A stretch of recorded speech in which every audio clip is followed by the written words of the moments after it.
Hey everybody, you got a 4-show sampler. It's kind of a fun deal with their old detective black and white TV shows. The first one is Man with the Camera, which has Charles Bronson. And then we have Richard Diamond, Private Detective, starring David Jansen. And we have The Lawless Years with James Gregory. And then the last show is Dangerous Assignment with Brian Donlevy. The first show, Man with the Camera, is Charles Bronson is a former combat cameraman, kind of a tough guy, and he takes the really tough jobs. He's in New York now working with the police, and he takes the dangerous jobs that other cameramen either won't or can't take. So it's a cool show. And here we go, Man with the Camera.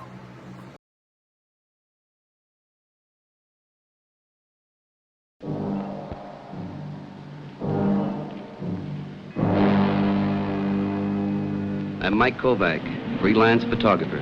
I got permission to ride around one night in a police squad car because trouble often breaks out during one of these big city heat waves.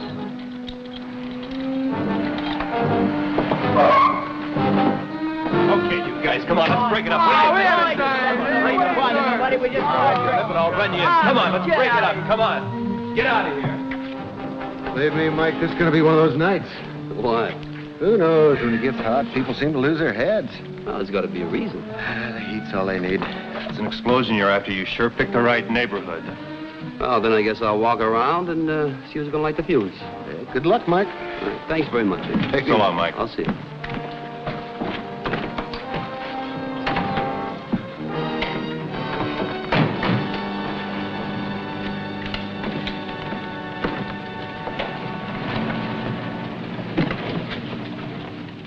Hate brings trouble. Well, I don't look for trouble.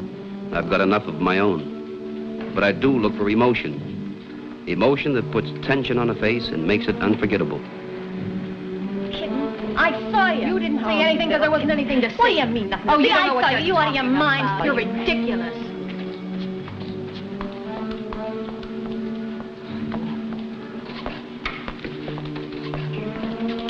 Vanilla, huh?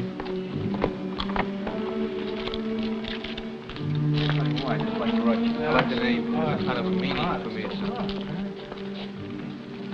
got a grudge. Hey, mister, my friend here. To talk to you. Hey, you a reporter? Nah, photographer. Yeah? Hey, you want to take my picture? I don't photograph celebrities. Hey, he's no celebrity, mister. This is a movie star. Look at her face. Look at that, Yeah. Huh? You recognize that? Hey, what are you looking for? Nothing, just waiting for something to happen. Then you're on the wrong block, because nothing ever happens here. And if anything ever happened here, mister, she'd know it. Let me tell you that. All right, all right. Andy. Hey, what's that?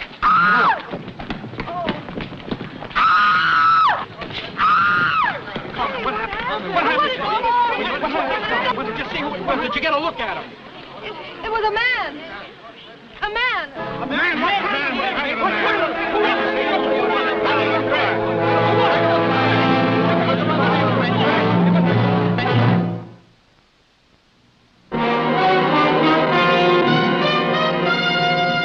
Man with a Camera, starring Charles Bronson.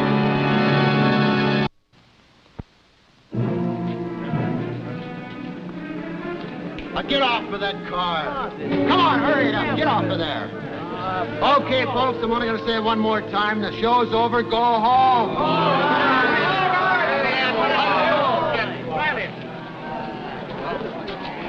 Can you tell me, was he big or small, or fat or skinny?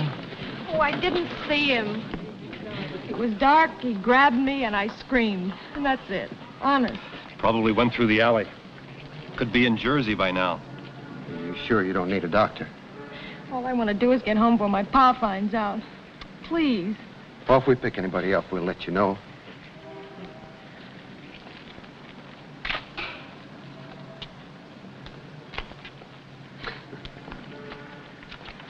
You, see something funny? Riley, there's a joke in here someplace. When I find it, I'm going to really start laughing. Heat's got him. Not me. Her. She wasn't in that alley with a man. It was a woman. They're probably fighting over some guy. Hey,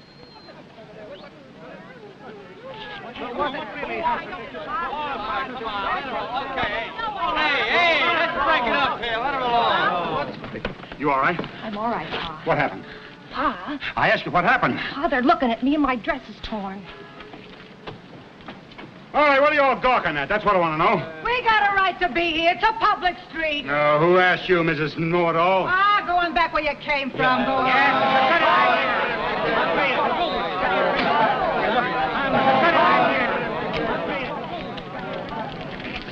know something, Joe? I think she would have been better off if she stayed with the guy in the alley.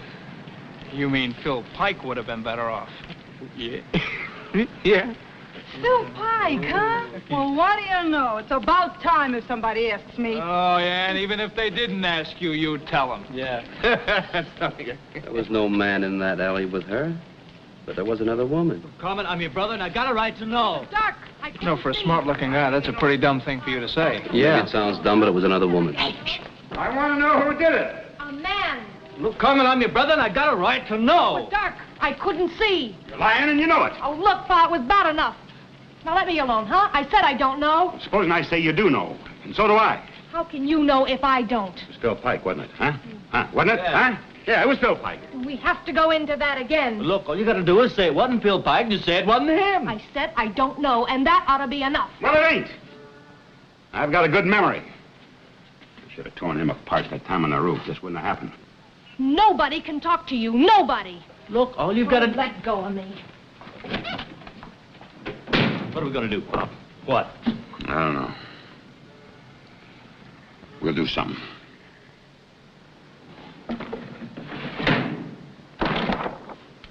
You got ears. You heard Carmen say it was a man. All I know is what I saw. You better get glasses, picture taker. What I can't understand is why this Phil Pike? Why him and not you or you? Hey, if you knew him, you wouldn't ask such a dumb question. Hey, Joey, will you tell him? Tell him. Yeah, because he's a troublemaker and a wise guy, and everybody hates him. There are a lot of guys like that, but you don't accuse them of grabbing a girl in an alley. Now, look, we ain't accusing anybody. She is. All we're saying is it figures. Right, Manny? Right. Yeah. Hey, what'd you do there? You took his picture? Hey, did you you said you didn't want his picture. I didn't until I got a good look at him. Hey, it's pretty good. Alone, Pop. Let me have just 5 minutes alone with him, huh? Once and for all, he's going to learn. Maybe the action would go. Hey, Phil Pike's apartment's over there. What are they going that way for? Oh, big, brave man. They gotta talk first. They gotta jump up and down like wild Indians. Well, that's good. Maybe they'll talk themselves out. Well, maybe, but if they don't, Phil better start running. And you know something else? He deserves everything he gets and then some. Oh, boy, the things I could tell you. Hey, you know, last week he went out with that... Fill me in later, will you? Fill me in later? Yeah, but listen, I want to tell you... And I'll tell you something else. I bet you 10 to 1 he gets away with this just like he got away with everything else, too. Jake? Yeah? Jake.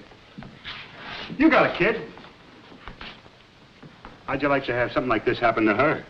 Well, she's living in Jersey with her mother. That ain't what I asked you. Look, I ain't denying he's no good. I ain't forgetting the squeeze he put on me. Hey, you guys, you remember? What? Remember what? How much the plate windows cost, he asked me? Yeah, like I don't know the rat's gonna throw a rock through if I don't pay up. Oh, well, he's a real fink. Are you kidding? That bum owes me from 2 World Series ago. Sure. A guy like that in the neighborhood's... Well, it's like a sickness. Yeah, like a real mad dog. Well, I got plenty to pay him back for. Just stuff that me and him knows about. What's he doing here? Him, he's taking pictures. Go take him someplace else. I told you to get lost. Well, maybe you didn't tell me loud enough. Well, maybe you can hear this, wise guy. You better not miss the first time. Hey. This is none of your business. Taking pictures is my business. You know, Bert, you've been doing a lot of screaming. You scream at your kids, you scream at this hot-headed bunch here. You've been screaming so loud you wouldn't know the truth if it knocked you over. Well, the truth is your daughter was in the alley with a woman. It wasn't a man, it was a woman. My sister said it was a man that jumped her.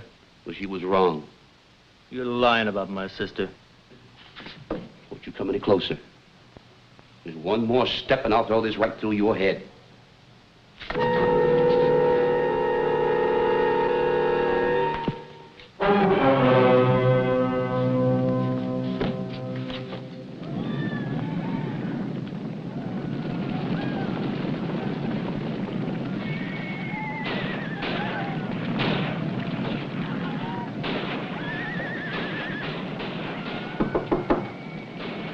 Come in.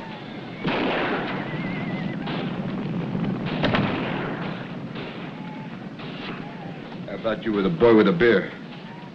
Don't tell me. You're the photographer. Well, that's pretty obvious. Sit down. I don't need no camera to tell me who you are.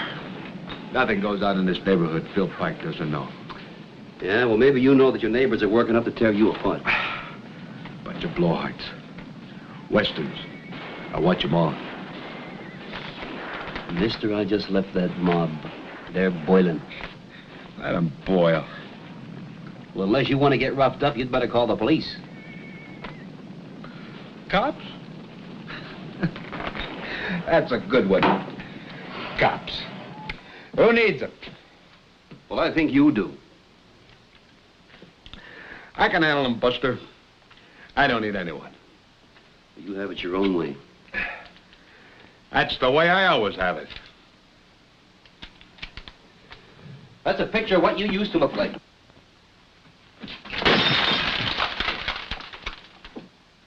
Give me that camera. Suppose you come and get it. Two things I don't like.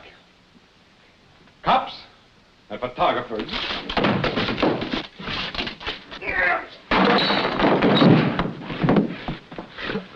I don't like strong-arm guys, and I don't like guys that work protection rackets.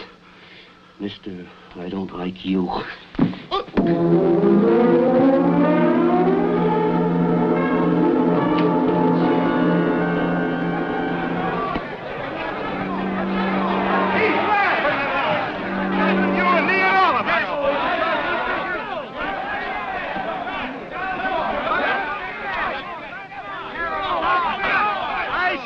No woman or little girl that's safe on the streets as long as Phil Pike is around. You're right! Hate like that can strike anybody. Why doesn't somebody stop it? Nobody can stop it. Well, a 10-cent call to the police will.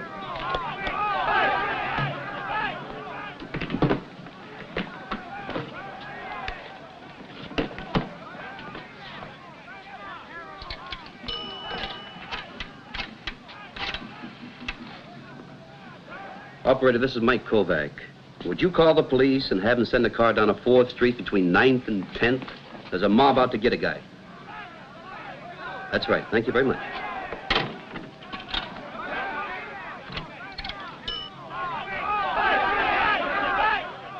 Pop, this is Mike. Pop, I haven't got time for a health report. Here's what I want you to do. Hop in a cab, come down a 4th Street between 9th and 10th, and make it as fast as you can. That's right, 4th between 9th and 10th. Now hurry, Pop. Say, do you mind if I leave my case here? Sure, leave it there. Well, you're not taking any chances, are you? I only hope you ain't taking too many chances. Don't worry about me. All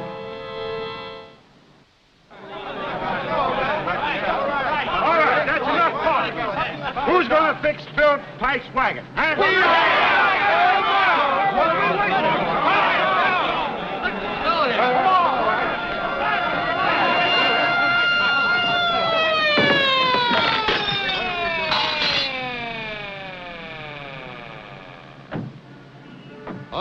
Okay, what's going on here? Going on here? Yeah, we got a call you were after some guy. No, we're not after nobody, no. Well, what are you hanging around the streets for? Well, we all live around here, officer. Every one of us. Yeah, every one of us. All right, break it up. Okay, come on, let's move.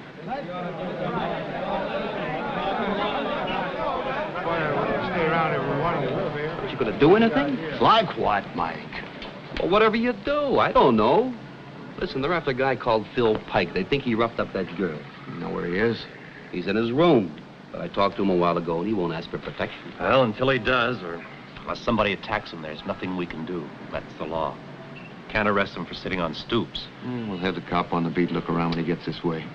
Did you tell them it was a woman? Oh, I told him they won't listen. Well, neither do you, Mike.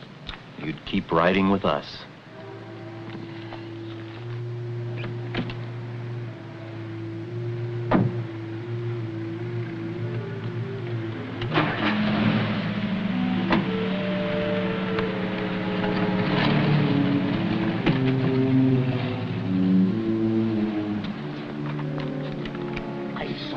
Police. Bob, take this film back, develop it, and make enlargements and get back as fast as you can. What are they? Never mind, just do like I tell you. Are you in trouble? No, Pop, do I always have to be in trouble? You don't have to be, but you usually are. Just do like I tell you. Driver, take them back to where you picked them up. I will hurry. All right, fast as you can.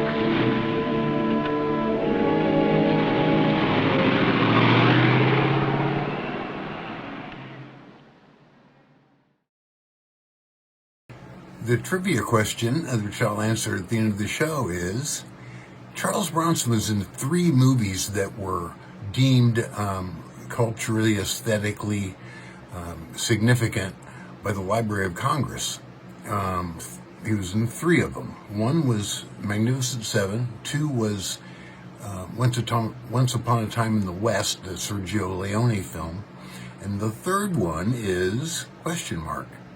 So what's the 3rd movie that Charles Bronson was in that was deemed culturally significant by the Library of Congress? I'll give you a hint. He's not the star of it, but he's in it, and it's a very famous movie. And I'll have the answer at the end. See ya.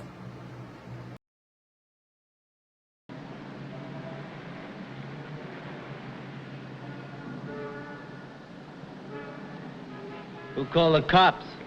A fink. How do you fix a fink? Let's show him.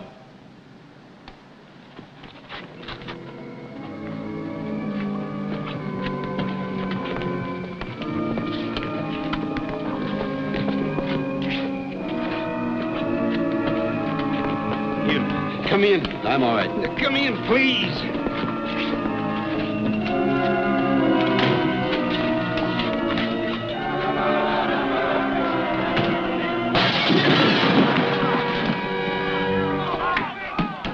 Go home. Wherever you live, go now.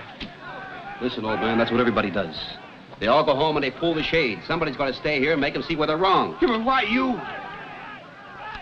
Because I've got a weapon. I've got something to fight back with. Pictures, old man. Pictures for the whole world to see. That's something they can't hide from. A mirror for them to look into. Hold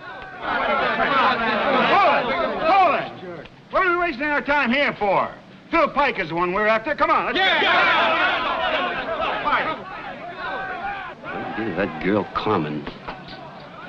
Maybe I could talk some sense into her. Well, it won't do any good. But go out my back door, around the block, and then behind her building, there are stairs. Thanks, old man. Only don't get caught in an alley. They get even braver in the dark.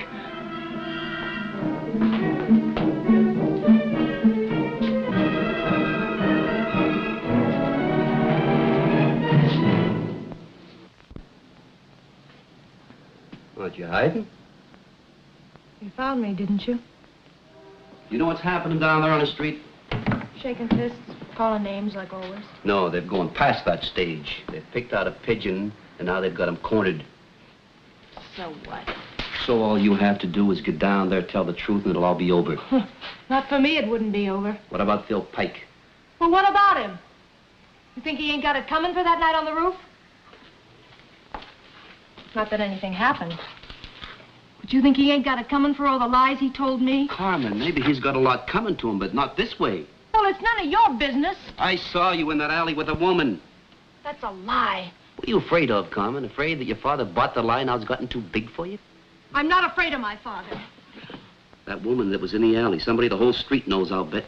I'm not afraid of you either. A married woman, married, and you were fooling around with her husband.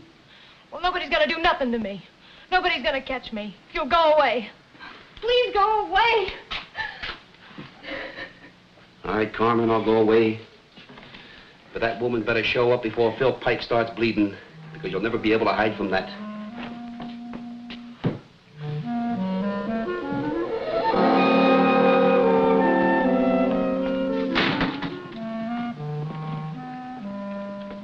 It may look quiet, but it ain't. Did they go up to get him? Mm-hmm. A whole rotten gang of them. What did you call the police? Mm-mm. Not me they're after. Oh, lady, how many times I've heard that and how many times I've seen them come to get you next.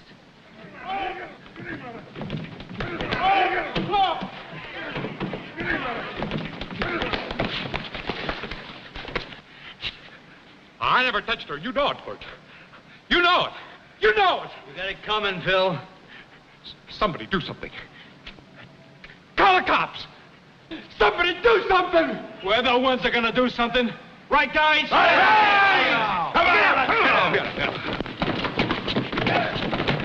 Come on, Bert, fell him. Jerry, you tear him apart. Somebody else kick him and jump on him when he's down. What are you saying? I never touched her, I swear. What's the difference? The girl's just an excuse anyway. That's a lie. It's the truth. Every one of you is looking for an excuse to hit somebody. And Carmen's lie is as good as any. Don't listen to him. You're right. Why can't one of you be honest? Just one of you. Why can't you own up to what's really eating you? What is it, huh? Your job? Your wife? The heat? Or can't you stand living in the rut that you dug for yourself? No, it's him. For what he did to my Carmen. We all know that. Yeah. Except me, Carmen, and Phil, and the woman that tore into Carmen. He's right. You gotta listen to him. I didn't do anything. We're not listening. Come on!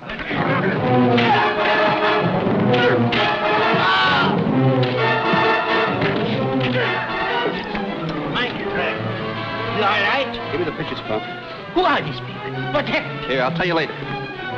Bert! Bert, look! Bert, wait! Look! Look! Here, I want you to see something. You recognize that, Bert? Huh? That's a rabble-rouser. Everybody look at it. It rants, and it raves, and it foams at the mouth. You see that? But mostly it hates. And it brings out the hate in everybody else. And when they start hating hard enough, then they've just got to knock somebody down, Bert. Anybody, yeah? Oh, yes, and it has kids that grow up into a glob of spite that not even a vulture could stomach. That's you, Jerry. Manny, I've got one for you. This is a yellow-bellied bootlicker. You ever see him before? You know what he does? All he does is ride around in the swamp on the back of a gang fighter. A gang fighter. You ever see him before, Joe? Huh? You recognize the beady eyes? And the sweat? You know where he hangs out? In the middle of a mob, Joe. Yeah. He gets real tough when the odds are about 10 to 1. Yeah, you laugh. Well, maybe this will wipe the smile off your face. There's a picture of the shade puller. You know what a shade puller is? It's the kind of a person that hides and lets everybody else do the job for them. You tell him, buddy. You tell these rats good. Well, what makes you think I forgot you, huh? What are you talking about? I'm the guy they're picking on. You know my heart bleeds for you. It bleeds so much that I took a picture of you, too. There. That's a perfect replica of the loud-mouthed big shot. The kind of an animal that tramples through neighborhoods stepping on the little guy so that he can feel a little bit taller. That's you, Phil. Now, why don't you take it up to your room and hang it on a wall, huh?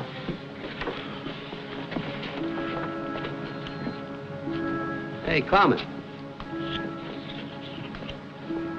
I got a picture of you here, too. Here, you want to come over and get it? Or you want me to nail it to the lamppost for the whole world to see what a weak-kneed whiner looks like? Here.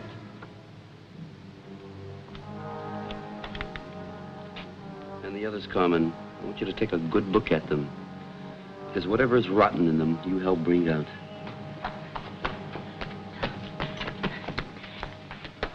Oh, hey, lady. Pop, give me the camera. Yeah. Hold this. You know, I need your picture to make my set complete. No. Let him take it. You started this whole thing, and you deserve all that's coming to you. Oh, he's my husband, you know, not hers. Over nothing. Absolutely nothing. Me and Carmen took the same subway home from work a couple of times. I bought her a cup of coffee a couple of times. And you had to make a big thing. I'm sorry. I said I was sorry. To her. Say it to her. I'm sorry.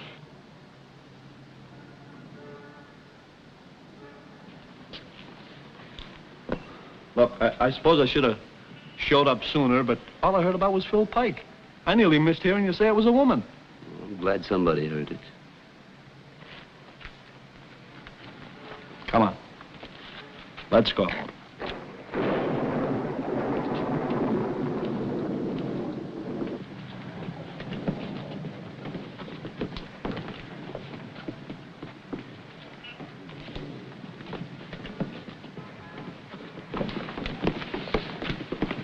Carmen, why'd you let me do it? I was afraid, Pa. Afraid of what you'd do. Afraid? Would you believe me? Believe that nothing happened? No. Next time I will.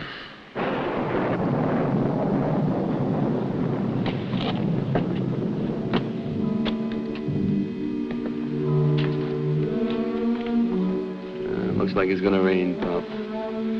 And boy, I'm tired. You'll go home. I'll make some tea. One question. These are strangers. Why did you mix in? Because I found something out, Pop. People do the craziest things when it's hot.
Next, we have Richard Diamond, private detective.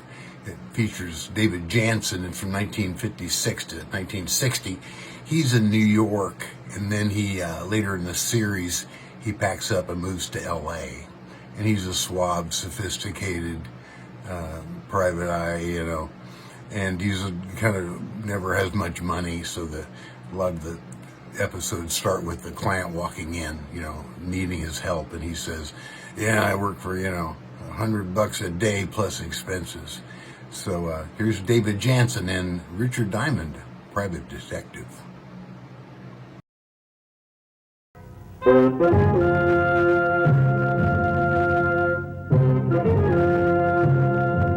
And now, Instant Maxwell House Coffee, the amazing coffee discovery in the jar with the stars on top, presents Richard Diamond, private detective. Starring David Jansen. What a beautiful cup. Yep, but a cup is just a cup until there's coffee in it. That's what really counts in a cup. What a wonderful difference. Difference. That Flavor Bud flavor makes. And only Instant Maxwell House has it. You can see the difference even before you taste it. Look, this amazing coffee discovery is not a powder, not a grind, but millions of tiny flavor buds of real coffee, ready to burst instantly into that famous Maxwell House flavor. No coffee in any cup ever tasted so good before. That's why today more families buy Instant Maxwell House than any other coffee of any kind. What a wonderful difference. Difference. That Flavor Bud flavor makes. So for coffee that's good to the very last drop, Reach for the jar with the stars on top. Instant Maxwell House. Have yourself a cup.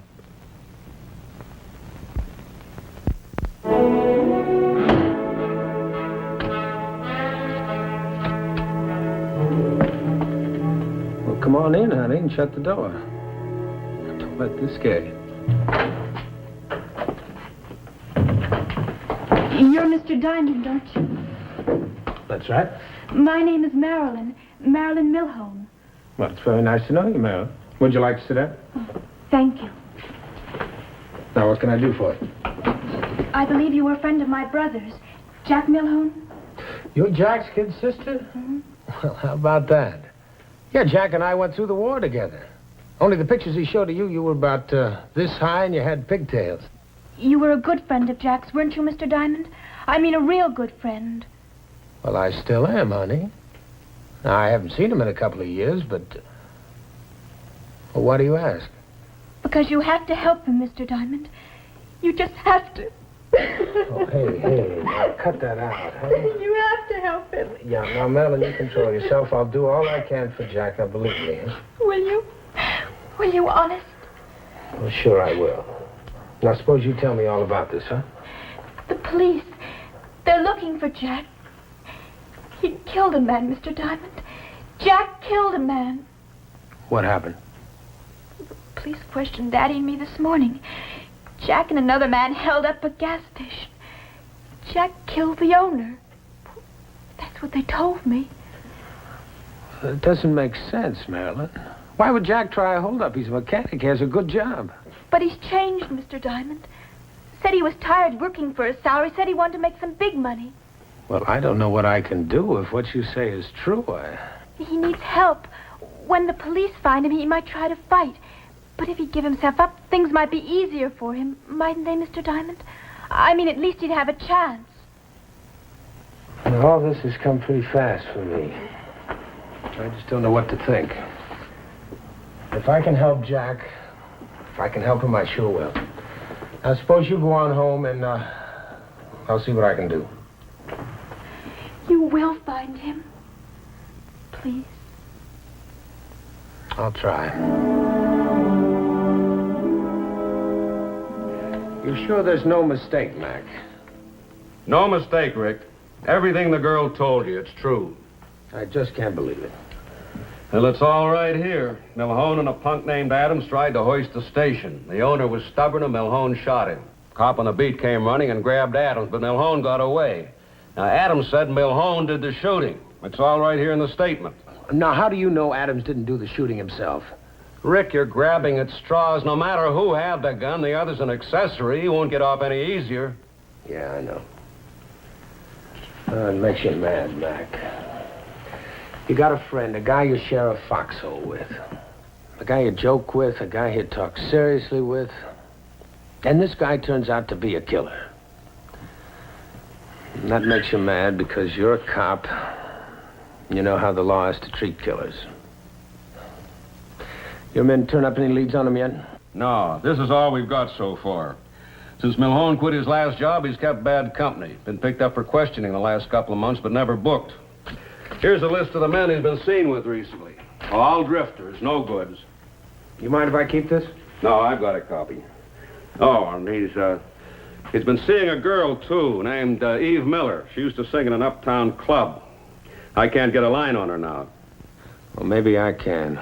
We've already checked most of the names on that list, but if you come up with anything interesting, let me know. You hear? Oh, yeah. Yeah, sure. Well, see you around, right? No, Rick. Yeah. I know you and Milhone were buddies in the war, but if you catch up with him, don't let your guard down. Remember, this guy's a killer. Don't worry, Mac. I only wish I could forget.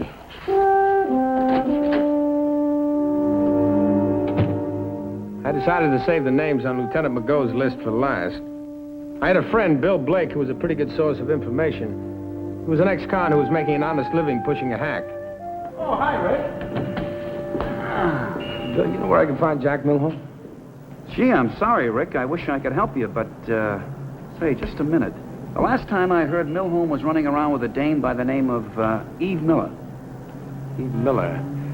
You know where I can find her? Not exactly, Rick. You see, I never met her.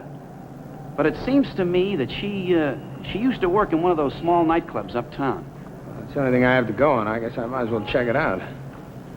Well, you got yourself a fare. Okay.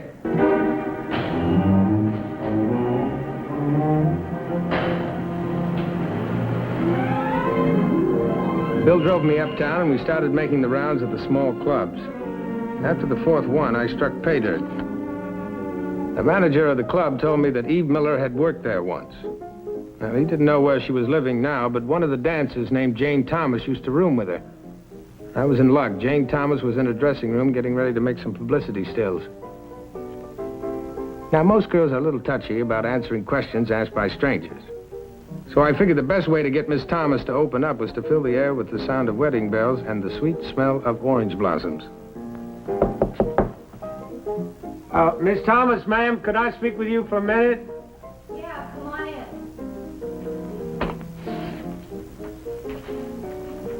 Oh, excuse me, ma'am. I didn't know you weren't dressed.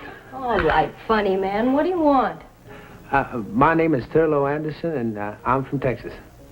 So where's your cowboy hat? You see, people are always making bad jokes about the clothes we Texans wear, and well, when I got into town, I went over to one of those shops on Madison Avenue, and I bought me this suit. You like it? What do you think this is, a fashion show? Say what you gotta say and get out of here. Oh, well, ma'am, I thought maybe you could help me find Miss Eve Miller. What do you want to see her for? Well, it's like this, ma'am. Miss Eve sang once in a nightclub in Sweetwater, Texas. That's my home. And well, she was just so sweet and pretty, and I fell in love with her right off. Are you sure you're talking about Eve Miller? Oh, yes, ma'am, Miss Eve. And well, I didn't have any money then, and well, I couldn't ask a girl like Miss Eve to come live in an old farmhouse, could I? You can bet your bottom dollar on that. Well, you see, there was this man, and he asked me if I minded if he put up an oil well on my property. And I told him I didn't mind, so he put up his old oil well. See, now, this is a mighty cute little old dog, man. Well, don't stop there. What happened? Well, what happened where? With the oil well.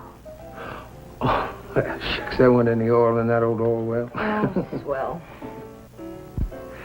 But then one day, well, that man, he was a persistent cusser. And one day he put a well out in the South 40, and it was a gusher. And, hell, we got 6, 7, 8 wells. And that's why I thought that maybe Miss Eve would consent to be my bride. Well, you know, mister, I think maybe your figuring is right. Well, that's why I thought maybe if you'd give me Miss Eve's address, I'd be mighty obliged.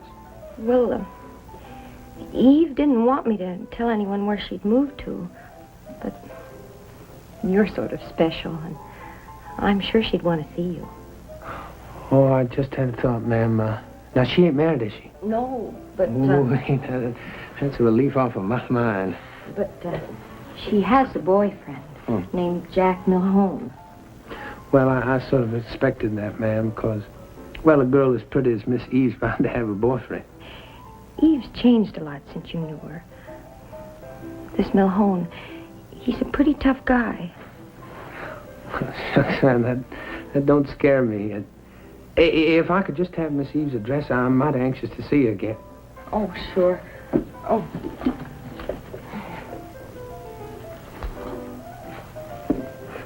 Here you are.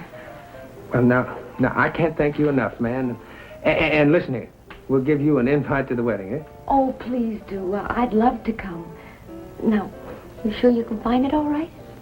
Now, I found this little old nightclub, didn't I? And this is a long way from Texas. Well, but just thanks a lot, ma'am, and so long. Oh, wait a minute, mister. Yes, ma'am? Say,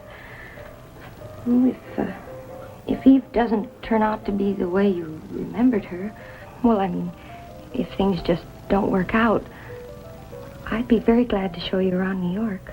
Now, that is mighty nice of you, ma'am, and I'll remember, I sure will. Well, bye. Bye. Oh, well, good luck.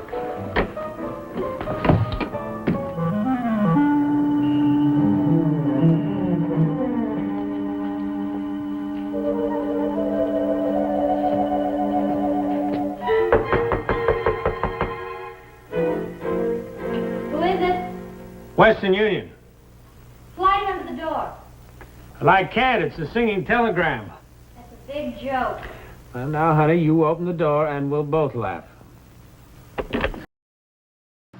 Fun fact. David Jansen, as you know, was star of The Fugitive. And it was very, very popular.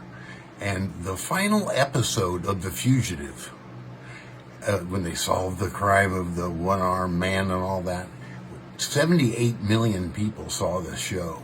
And it was the most ever watched of any show up to that point in time.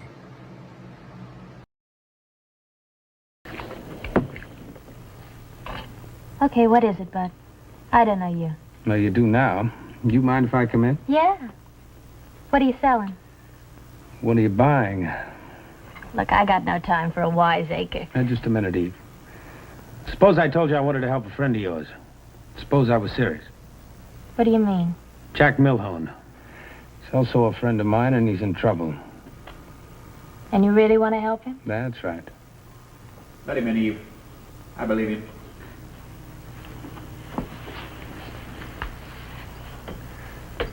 Hello, Jack. Hello, Rick. It's been a long time. Yeah. Yeah, too long. You figure this is a good place to hide? It's the only place I can hide. Till I get my hands on some dough. Are you serious, Rick? You really want to help me? Yeah. You're a good guy. I need some dough. Can you get me some dough? And Jack, the best way I can help you is to get you to give yourself up. And I thought you said you were my friend. That's the only reason I let you come in here. I am your friend, Jack. But you can't run forever. It'll be better if you don't run at all. You got a gun, Rick? Yep. And I'm just as close to mine as you are to yours. I'm closer than both of you. Sorry, Rick. Get your mink and whatever you can carry. We're leaving.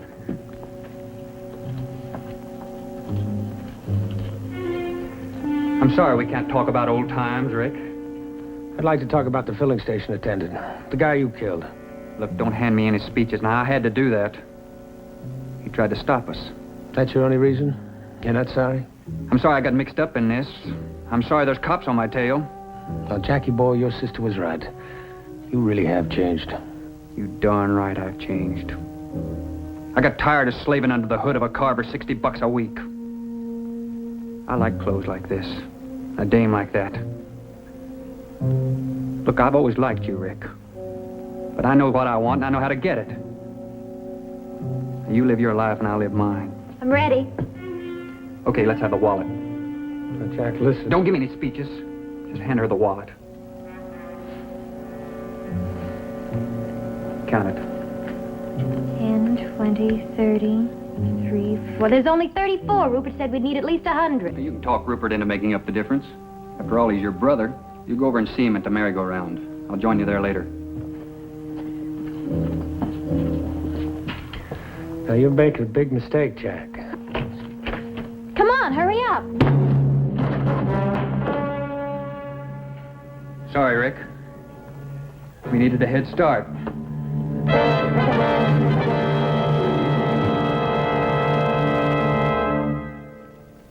What a wonderful difference. What a wonderful difference. What a wonderful difference Difference. that Flavor Bud flavor makes. And only one coffee has it, Instant Maxwell House. You can see the difference even before you taste it. Look, it's not a powder, not a grind, but millions of tiny flavor buds of real coffee, ready to burst instantly into that famous Maxwell House flavor. No coffee in any cup ever tasted so good before, left you so deeply satisfied. Nothing else is just as good. That's why today, more families buy and enjoy Instant Maxwell House than any other coffee of any kind.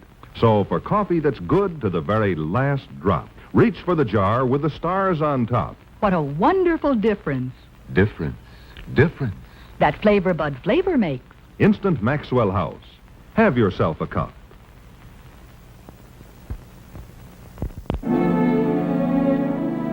Rick. Rick, can you hear me? He's coming around. Are you okay, Diamond? Oh, what a question to ask a bleeding man. No, he's okay. Oh, my head. Well, it's what you get for coming over here by yourself. Why didn't you let us know you'd located Eve Miller? Because I didn't think Jack would be here. I thought I could talk to Eve alone and she'd open up more for me. She opened up all right. Your scalp. Lieutenant, that is unfunny and untrue. Now, Jackie boy did this. What time you got? 4 o'clock. Oh, I must have been out for about an hour. I got here around 3. We got a tip a little while ago that Eve Miller was living here. We arrived about 5 minutes ago. You could have tipped us over an hour ago and we might have nabbed Milhone. Okay. I tried to tell you why... Oh. You better stay where you are. Sit down. No, that's all right. I'm okay. But that former buddy of mine swings a mean gun. Well, have you any idea where they might have gone? No, but I know they need money for a getaway. They took 34 of my dollars. Yeah, I heard Eve say that Rupert told them they'd need at least 100. Who's Rupert? Oh, just a guy with a name you can't forget. No, he's Eve's brother. Well, I guess you might as well answer it. Yeah, it might be my office. I left this address. Hello? This is Lieutenant McGo. Oh, just a minute. I was right. It is my office. Oh, that's great, Mac. Would you like to come back next week for another question? Okay. Yes? Yeah, right away. New case? Same case. They just picked up Eve Miller trying to pawn a mink coat. Let's go and talk to her. Be my guest. I've told you I don't know. Now, listen, you were with Milhone an hour ago. The two of you left your apartment after he slugged Diamond. Where did you go? I forget. You and Milhone needed money to get out of town. Now, you left him somewhere while you tried to pawn a mink coat. Where were you supposed to meet him? It escapes me. Rick, what was that you started to tell me about her brother? Well, Eve said Rupert told Jack and her they'd need at least $100. Was Rupert going to arrange her transportation out of town, Eve? Go ask him. Fine. Where is he? Finding people is your job, not mine. Why don't you let her cool off in the cell a while, Mac? Yeah, I guess maybe I should. Give you a chance to think, Eve. Think of how the judge is going to feel when he finds out you helped a murderer escape. Riker? Come on. We'll give her a half hour. And then we'll grill her, but good. Edwards, see if we've got anything in the files on Rupert Miller. Yeah, right now. Say, Mac, Milhone told Eve that he'd meet her and Rupert at the merry-go-round. There used to be a bar on 3rd Street by that name. Oh, there are about 7 of them around town. 2 or 3 more they call carousels. I'll have them checked out. Yeah, well, I'll do a little checking myself. Now, if we can get Rupert, we ought to be able to lay our hands on Jack. Yeah. I hope that whack on the head convinced you, Rick. If we do catch up with him, it's liable to get pretty rough. Yeah. Well, what about his kid sister? You promised her we'd bring him in alive. Well, I tried, and I'll try again. Yeah. Oh, okay. Nothing in the record about Rupert Miller. I guess I better get the boys out on the merry-go-rounds. Yeah, I'll see you later. Oh, just a minute, Rick. If you turn up anything interesting, you're going to tell me now, aren't you? That I will. Yeah. And if I'm not lucky, don't you wait up, Dad.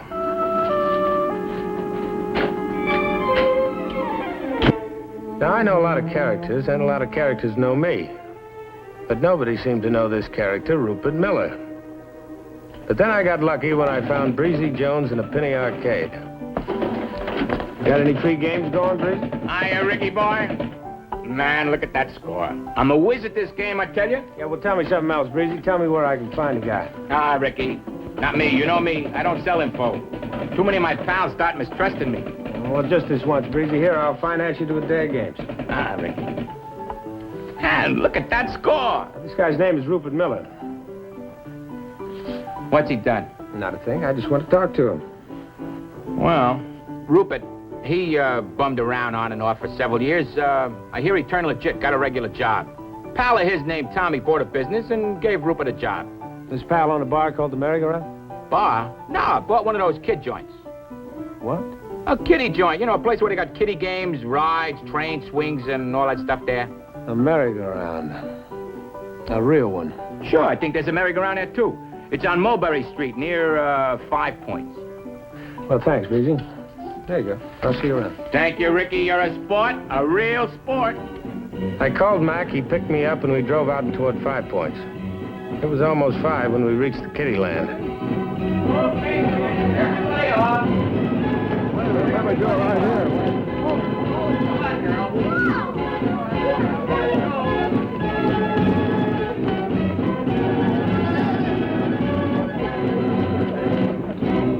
Your name, Rupert? So what? I'll take it easy, pal. We love the name, if it belongs to you. Who are you guys? Look, I done nothing wrong. Now, come off it, Rupert. Eve told us everything. What are you talking about? She said you made the arrangements for Jack Milhone and her to get out of town. Look, you got this all wrong. You better straighten us out. Okay, but you gotta understand I was just trying to help Eve out. She called me and asked me to pick up a second-hand car for her. I was only trying to help my sister out. You get the car yet? Yeah. You turn it over to Milhone? No, he and Eve said they'd dig up the dough to pay for the heat, meet me here in front of the merry-go-round at 5:30. Well, Eve won't make it, but Jack might. Jack said it was safe that way. We knock off at 5 o'clock. There won't be no one around. Come on. Mac called a squad car to take Rupert downtown, then he staked a few men around the kiddie land. He and I found a hiding place behind the kid-sized roller coaster. It's after 5:30 now. 5:39. I think the men are well hidden. Yeah. What are you thinking about? Can't you guess? Yeah. He's no good, Rick. I know, Mac, but still Mac.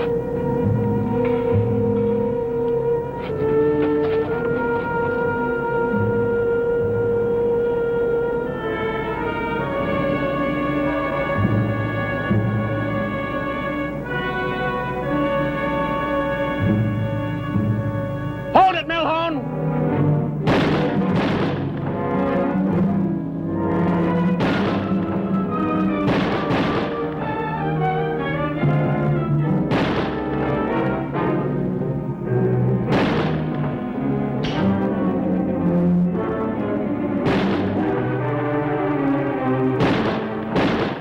It's okay, Rick. Take my gun. Go on, take it. We're gonna have to smoke him out of there, and we're in the best position. Ask your men to hold the fire. No! Now, Mac, we've got the best position, but he may take 1 or 2 good cops with him. Now, give me one more chance. All right.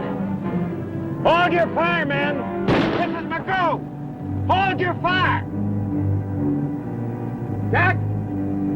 This is Diamond. Jack, can you hear me? I hear you, Rick. Come on.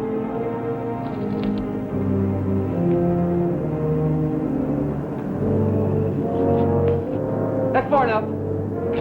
You come any closer, you drop that gun by your side. I'll drop it if you drop yours. You can talk from there. Now give it up, Jack. You're surrounded. You haven't got a chance. Let them take me. They'll pay. For me, they gotta pay. Now that's no good, Jack. That's no good at all. Don't come any closer, Rick. You think I won't shoot because you were a friend? Well, I will. I'll kill you, Rick. You don't believe me, do you? You don't believe me? Well...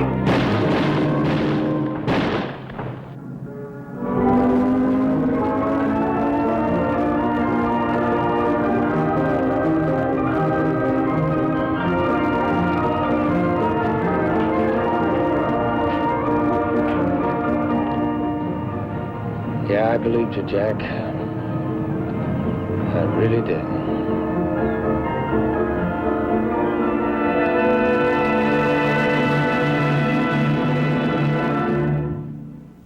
Remember how many steps you used to have to take to try and make perfect rice? You had to wash it, and rinse it, and drain it, and steam it. And even then, it often didn't turn out perfect. Well, with Minute Rice, All that work has been done for you. There's no washing, rinsing, draining, or steaming.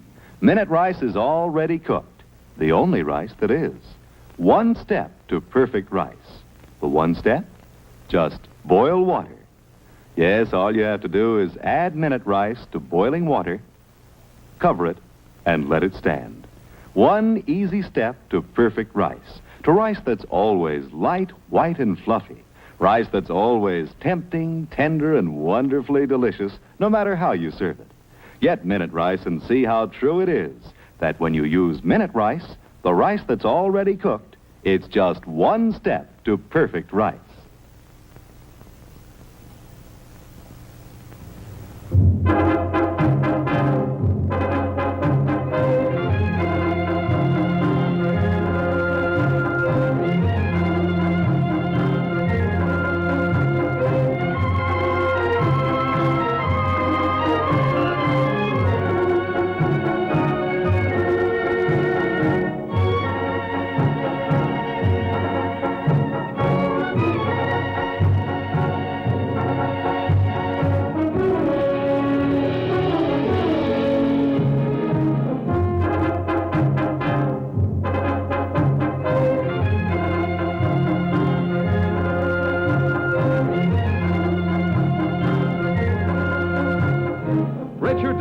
Private Detective has been brought to you by Instant Maxwell House, the amazing coffee discovery.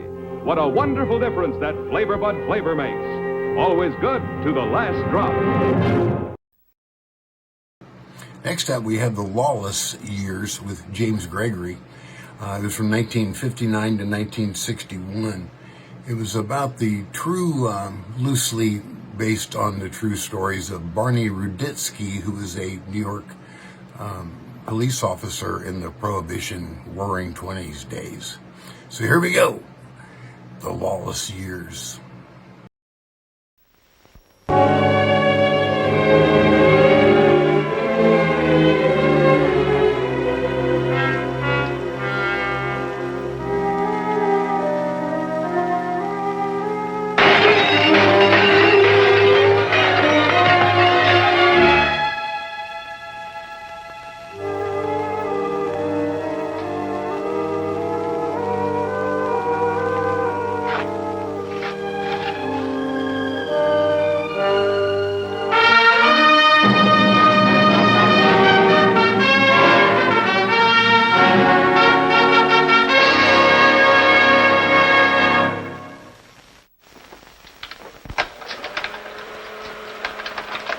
These were the weapons.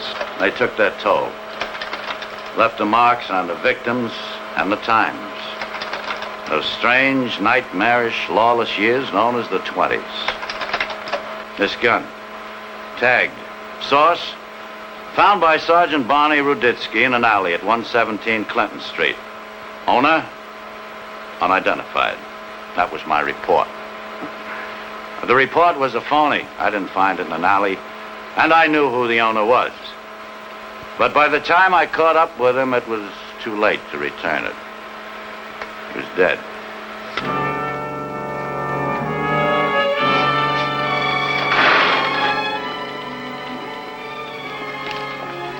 My name is Barney Ruditsky, 20 years police department, City of New York. Yeah.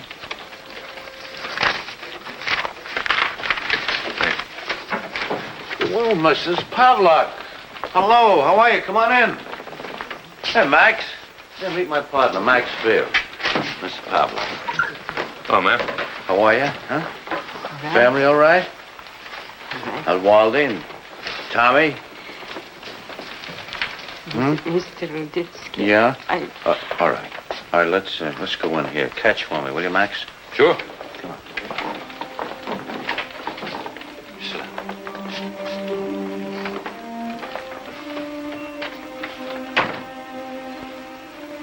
What's the trouble? Tommy?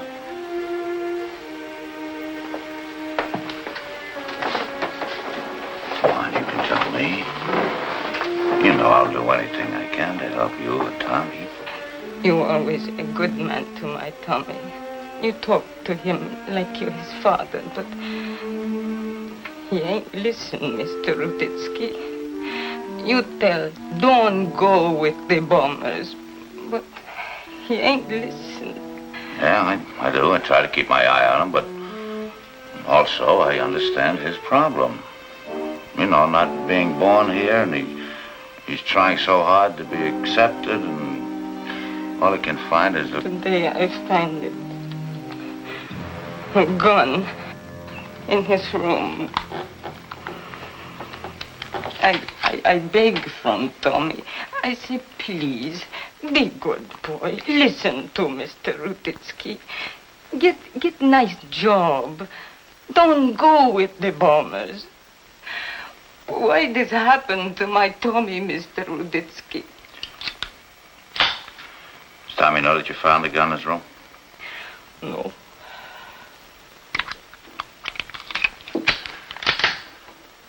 Look, Mrs. Pavlak, I don't want you to come here anymore. You see, don't you worry about it now. And I'll take care of it, but you mustn't come here to see me anymore. If someone saw you come in here, you know, it might make trouble for him. If you want to see me, you telephone, you understand? But don't come here. Yes, I understand this bad thing. All right, don't you worry, I'll take care of it.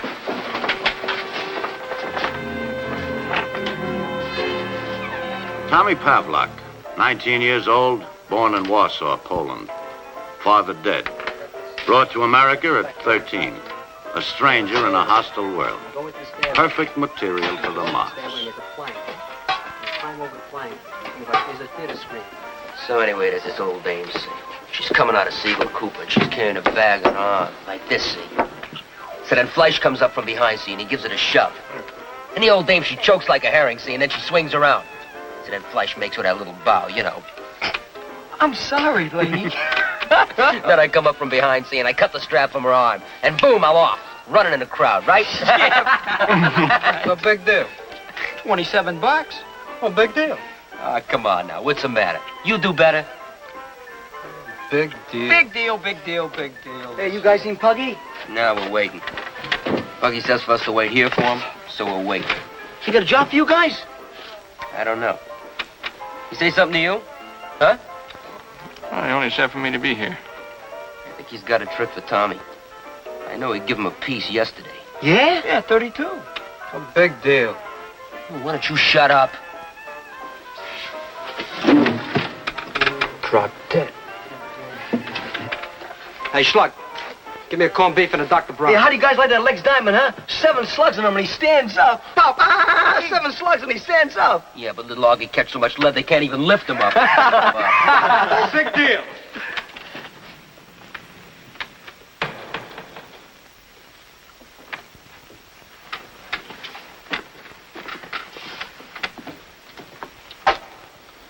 Pavlak, come on.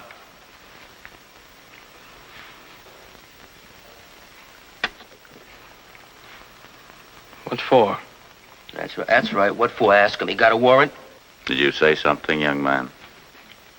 No, I wasn't. I didn't say. I wasn't talking to you.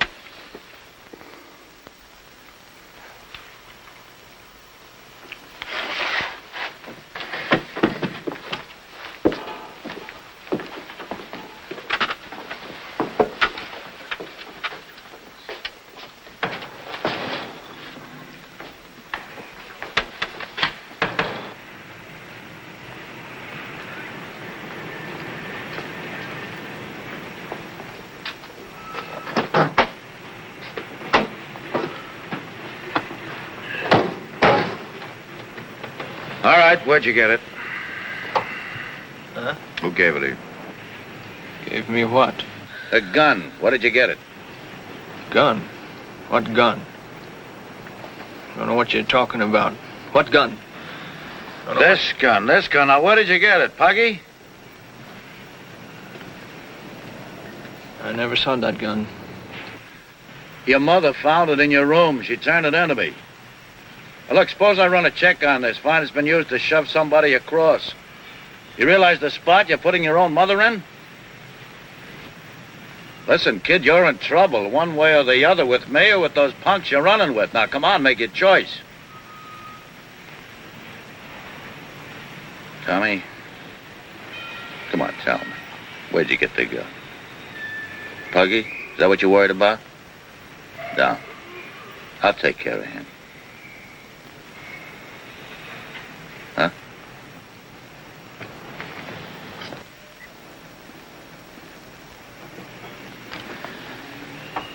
All right.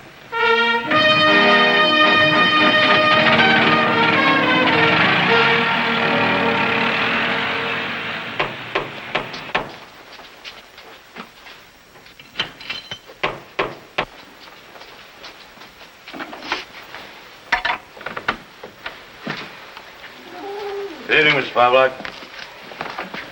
Sit down there, Tommy.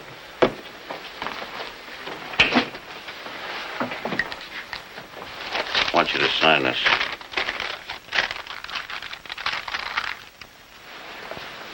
What's that? You can read, can't you? It's an admission, possession of a gun. No. Listen to me, Buster. You sign it, or I'll take you and your mother in for possession. Tommy, do like he say. He help you.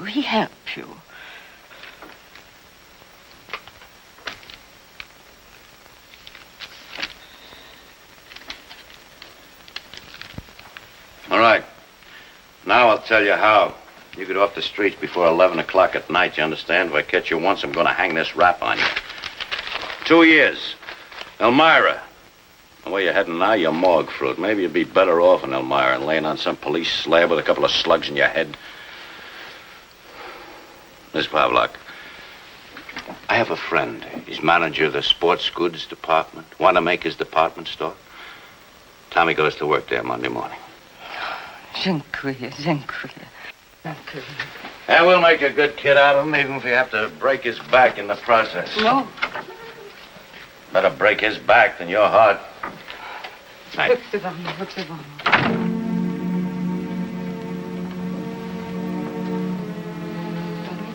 Mama! You want to get me killed? You go to the cops, you turn in a gun on me? You know what that was he made me sign, Mom? Do you know what that was? Puts me right in the middle. Right in the middle, Mama! I can get hurt. I can get killed, Mama. Now just don't butt in, Mama! What's the matter? Fight. Every time I come home, fight. What's the matter? Słuchaj, Maki. Dzisiaj znalazłam rewolwer w jego pokoju. Wzięłam rewolwer do pana Rudyckiego. gun? What gun? None of your business. What are you trying to do? Get me in trouble? You need to stay out of my Listen to me. I drive a mail truck. United States Government of America. Mail. Money orders. You get yourself a jail. Waldy Pavlak's brother with a gun. Do you know what are you trying to do to me? Stay out of my way. You're leaning on me. I'm not a kid anymore.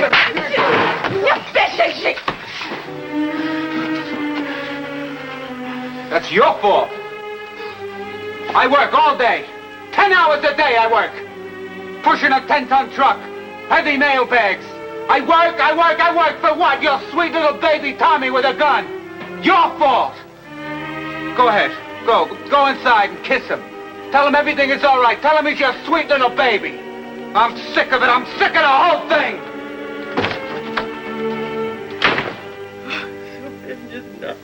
All right, so then Raditsky, see, he comes in, see, and he starts a whole... Yeah, just took him like that. What for?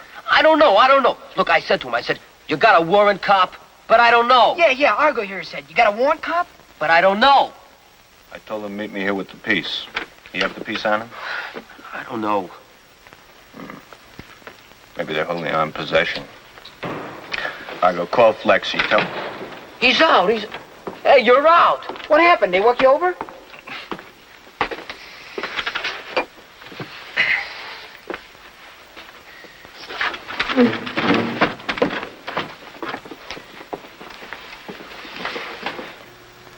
All right, tell me. What? Tell me. Oh, Raditsky. I don't know, Puggy. Raditsky, he just come in here and took me. Why? Just tell you, I don't know. Took you in Clinton Street? Yeah, Clinton Street. Work you over? No, he's... So what did he take you in for, a pinochle? Oh, just fishing, you know. I told you to meet me here with the piece, no? Yeah, that's right. He told me So that. how come Raditsky let you walk when he finds the piece on you? No, he didn't. He didn't. He pushes me into the prowl car, see? And quick, I get the piece. And I shove it into the cushioned seat, see? So when he shakes me down the squad room, I'm clean. So now you ain't got no gun. So how could I? I just tell you, it's in Raditsky's car. Buggy. Yeah. You got a trick for me tonight. Yeah. Maybe well, you get aroused. And I don't know, I just don't feel good about it tonight. But I feel good about it. Buggy, whatever the job, it don't matter. I go along, now you know that. You know it. But tonight, I lose the piece, and I... Take it. Buggy, maybe they got a tail on me. Maybe you're playing both sides of the street. Maybe you're making time with Raditsky for small hunks of information. No. Buggy, how can you... Now, would he come in here right in here in front of Argo and Flesh? If that were true? I don't like to believe it's true. But I don't know. Your old lady go see Raditsky today?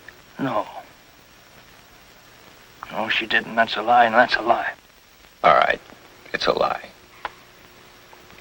But make me believe it's a lie. How? You're gonna do that trick tonight. Then maybe I'll feel good about you again. Maybe I'll even feel good about your old lady again. Shopping every day on Orchard Street. In and out all those push carts. And those trucks. And all like that, up and down. Accidents. Every day. All right, here's the trick. You know where Little Itch lives. This afternoon, he picked up a package of white stuff from Morelli. Tomorrow, he delivers it to Zelig. But you hit his room tonight, 1:30. You meet me, 115 Rivington, on the roof, 2 o'clock. You give me the package.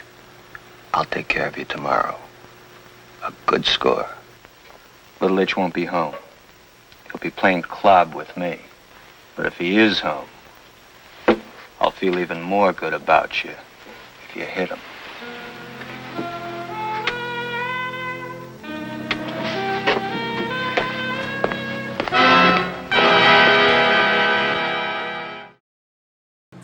Fun fact, James Gregory, as a young man, worked as a runner on the stock exchange in Wall Street shortly after the big crash of 1929. Yeah. Now, look, please don't worry. I promise you I'll tell Barney the minute he comes in. Yeah, the very first thing. All right, goodbye.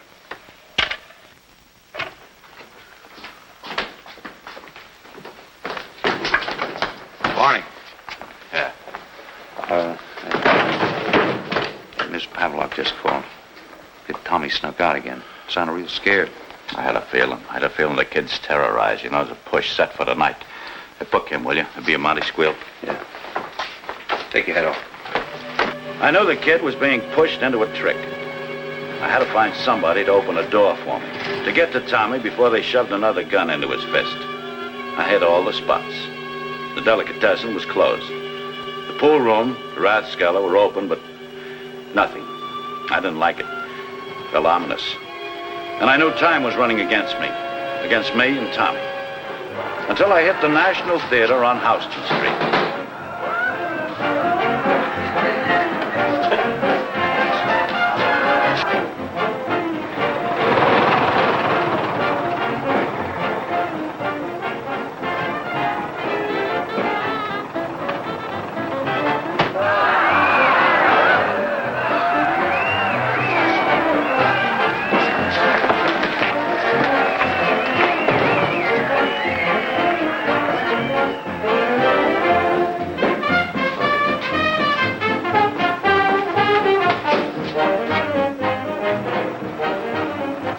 Hitch. Yeah? I got a buyer. Yeah? For what? I can use maybe 2-3 ounces white stuff, but pure. Where I'm going to get 2-3 ounces? Pure. You're middleman for Zelig now. So go home and nibble off a piece for yourself. You trying I should get hit? You got plenty sugar now? So 2-3 ounces in one load. Zelig never know the difference. Tomorrow? Now. I'll wait. And another C when you deliver here.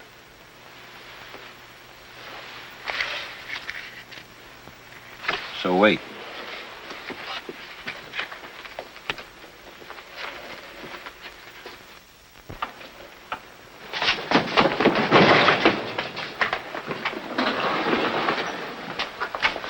Well, Mr. Zargo and Fleisch, you boys should be ashamed of yourselves. Isn't it past your bedtime?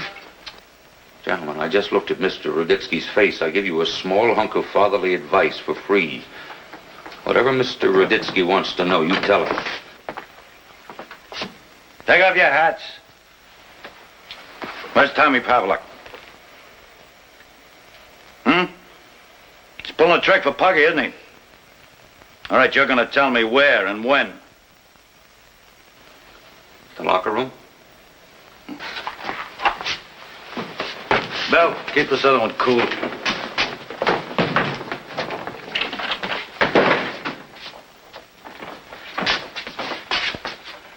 All right, Argo, I told you better tell Mr. Ruditsky what he wants to know. You're going to tell us. Where's Tommy? Where is he? No. Make your pick, Mike. You're going to sing or else? You're going to wish you sang. Where is he? Come on, boy. Come on, talk. Where is he? I don't know. Where is Come on, talk. You want to feel this back of your hair? Who said I'm going to hit you? What, are you afraid of this? Huh? You ever felt one back of your ear there? Come on. I don't know. I don't Oh, no! Look out for that rat behind you. What? Huh? Huh? I don't know. What do you want me to do? Sit down. All right, stand up then. What are you sitting down for? I don't know. I don't know. Don't hit me.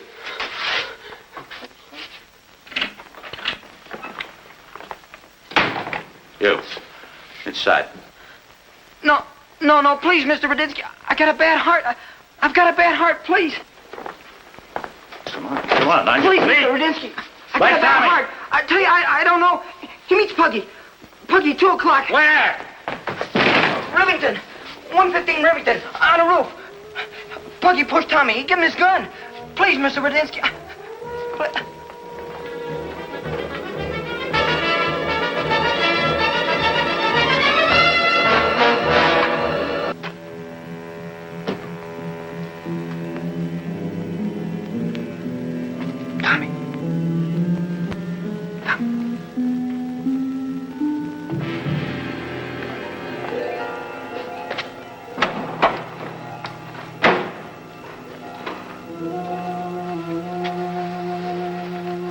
Got it for me? Yeah. Good kid. Got a future. Give me. Oh, wait a minute. I didn't do no job. Only want to get you here alone. You tell me my mother. Accidents. Who you think you are? Now listen, don't shoot. No. Listen to me. Now don't. You think you can push? You tell me my mother and I got...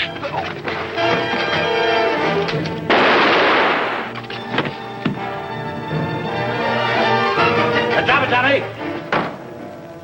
All right, Tommy, drop it. Stop or shoot.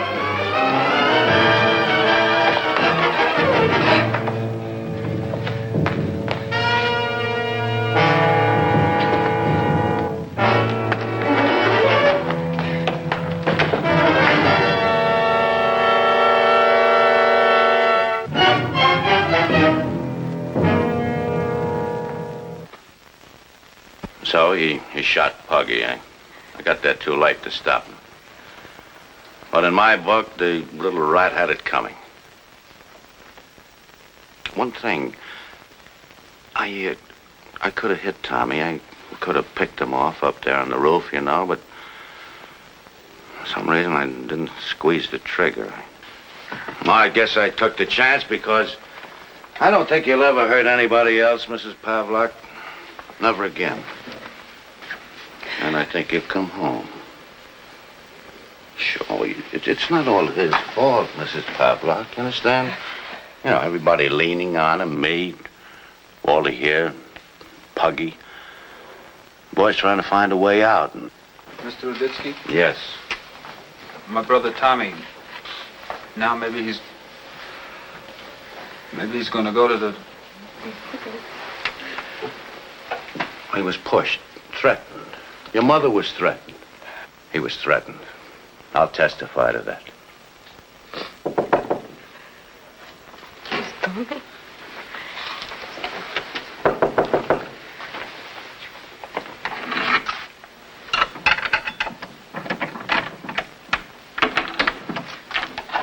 Detective Raditsky here? Talk here, Wally. Yes, O'Neill. Detective Steele sent me over to get you, Bonnie. Yeah, why? You know a kid by the name of Tommy Pavlak? Shot Puggy Barish. Well, the kid's in the station house now. He walked in. But he won't talk to nobody but you. Okay, thanks, O'Neill. Okay, Bonnie. Yeah, now you see, huh? Everything's gonna be all right. Night, Wally.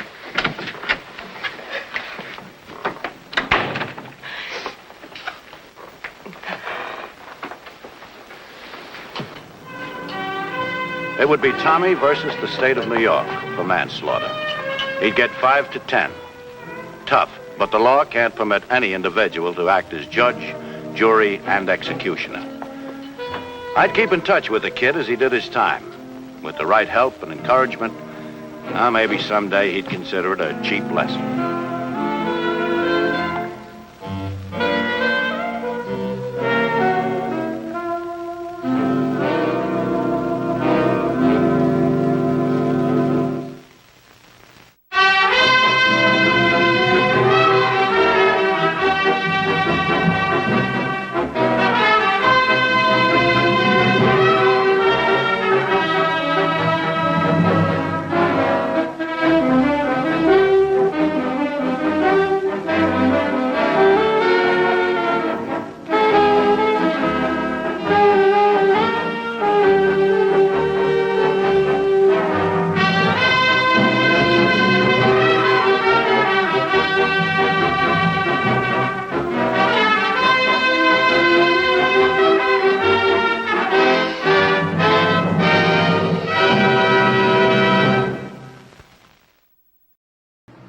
Next up, we have Dangerous Assignment.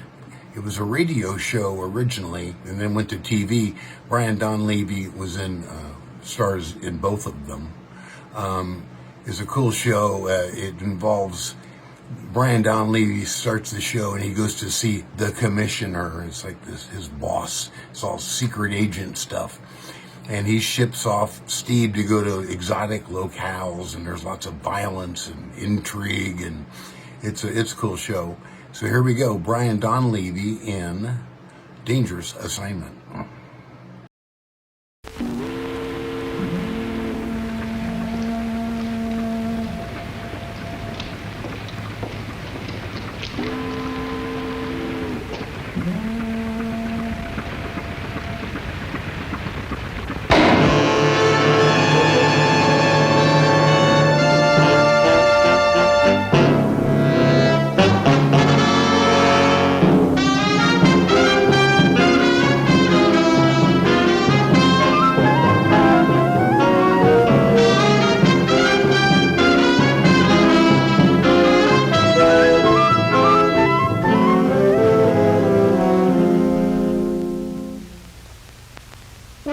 Danger is my assignment. I get sent to a lot of places I can't even pronounce. They all spell the same thing, though. Trouble.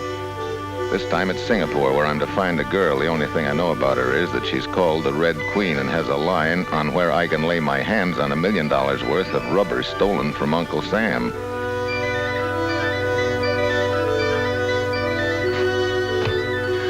It's a hurry-up order, so I decide to get with it right away. I'm calling the hotel to have them pick up my stuff at the airport when a welcoming committee appears from out of nowhere and slips me the keys to the city.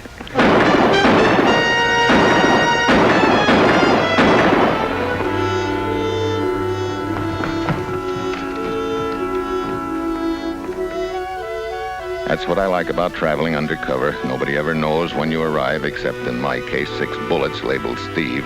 Anyhow, the heat's on, so the sooner I get where I'm going, the better. I'm to make contact with my unknown lady down in the heart of the native quarter.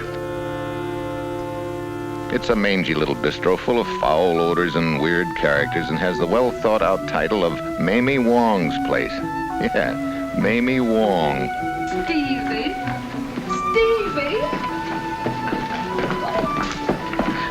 Hiya, Mamie. Good to see you. It's sure good to see you again.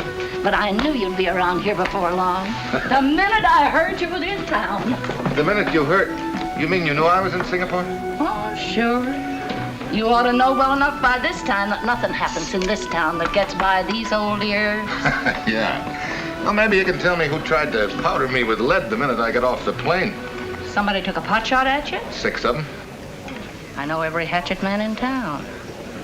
They must have figured you were after something pretty big to pull a cutie like that, Steve. No, just routine stuff. Certainly nothing worth 6 slugs. Maybe. Well, what's your business is your business. Still, I can't figure out how come they missed you. Lousy shooting. That's just it. These thugs don't shoot lousy. Not if they want to live very long. No, Steve. They missed you deliberately. You mean it was a sort of a polite invitation to scram out of town, huh? Sure. Looks like that to me. Hi there, Mr. Visor. Good afternoon, Mamie. What'll it be? The usual? Yes. Oh, Mr. Visor, shake hands with an old friend of mine just in from the States. Steve Mitchell. Mr. Beiser? I'm pleased to meet you, Mr. Mitchell. I hope you're enjoying your stay here, Mr. Mitchell. Singapore can be very exciting if you let it. I'm beginning to find that out. I'll take that to a table if you don't mind, maybe. Oh, all right. Help yourself. I hope I see you again. One of my oldest customers. He always hangs out here whenever he's in town. Big rubber exporter up Peninsula way. That's so? Oh, excuse me, will you, Steve? Somebody wants me in the office. Hey, ma'am. No!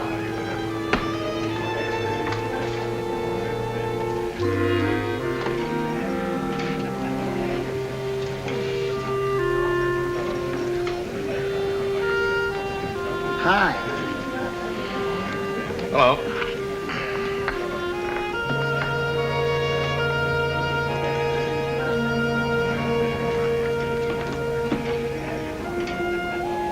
So far, my little mission to Singapore comes under the heading of I don't like it. Apparently, everybody in town knows I'm here except the gal I came to meet. At least, nobody around seems to fill the bill, but you never know. The come-on is the queen of hearts, so I do the obvious and lay out a hand of solitaire, making sure that the Scarlet Lady is in full view.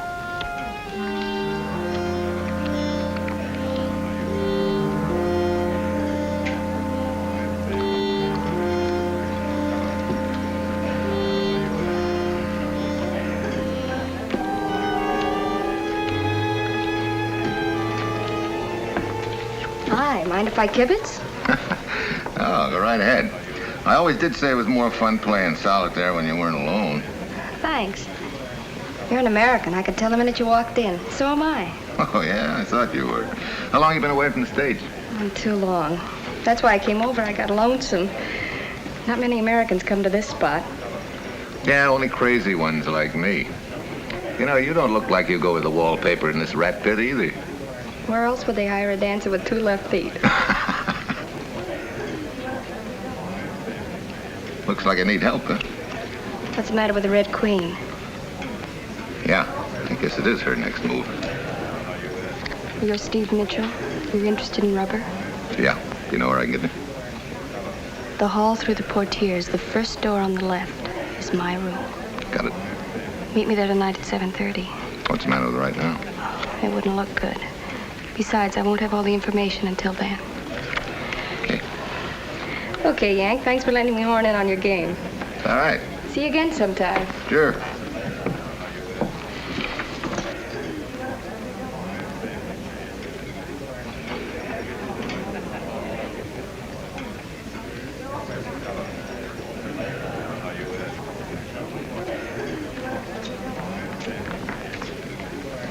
Hi. My name is Max. Hello, Max. I notice you're a stranger in Singapore. I used to think I was. Mind if I sit down? Well, help yourself. Thanks. Well, you said help myself. You don't think much of me, do you? I don't think of you at all. Well, as a matter of fact, I am sort of a reprehensible sort of a guy, in a way. But I have my values, Mr. Mitchell. Oh, you know my name's Mitchell, too, huh? Well, it's up to me to know things. Plenty of things. For instance, I also know how to do card tricks. Here, I'll show you one.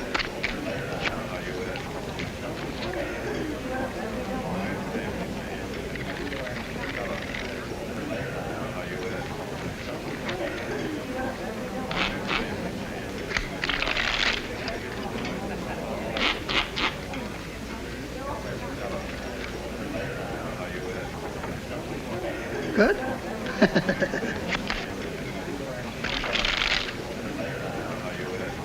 Here's another one. Take a card, any one at all. What'd you get? 5 of spades. Put it on there. Now then, what'd you say that card was? 5 of spades. Are you sure? Because, I think it was the Queen of Hearts.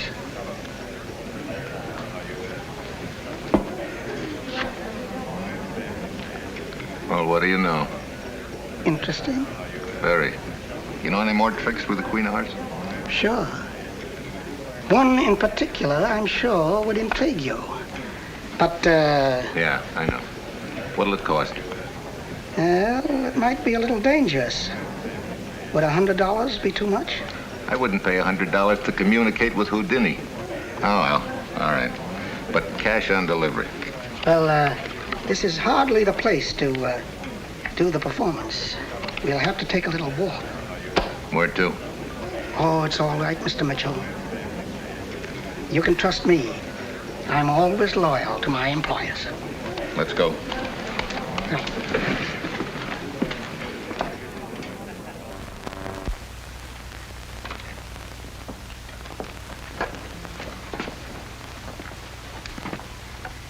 Wonderful, isn't it, Mr. Mitchell, what you can do with a penknife these days? Yeah, up to and including slipping it between somebody's ribs.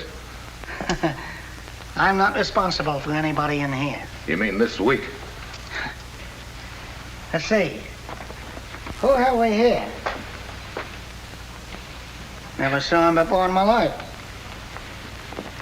How about this one? Who's she? That, Mr. Mitchell, is the lady you came to Singapore to find. You mean she's... Exactly. The real Red Queen. Are you sure of this? Absolutely.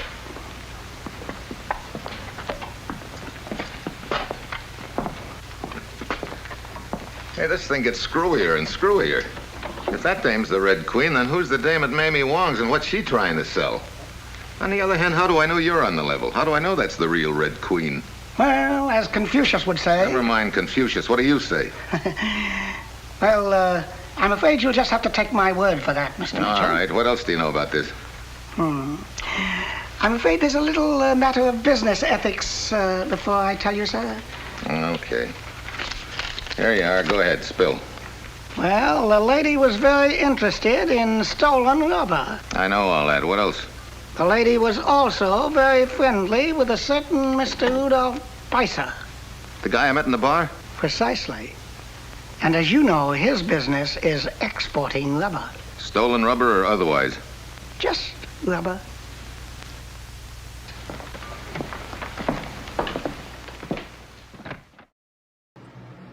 8-ball time. Just Man and Tuco are friends of mine in chat, and I've met them in Vegas before. They lived there, and their question is, if I go to Vegas, will I allow them to take me to the best prime rib dinner in Vegas? Let's ask the 8-ball.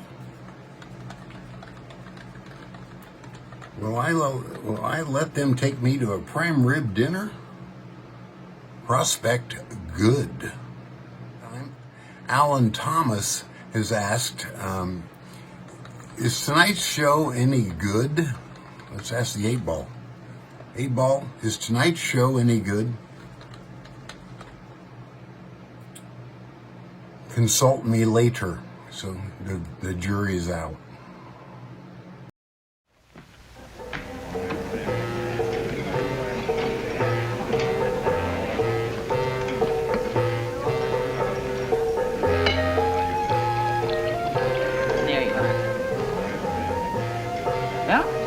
How's everything going?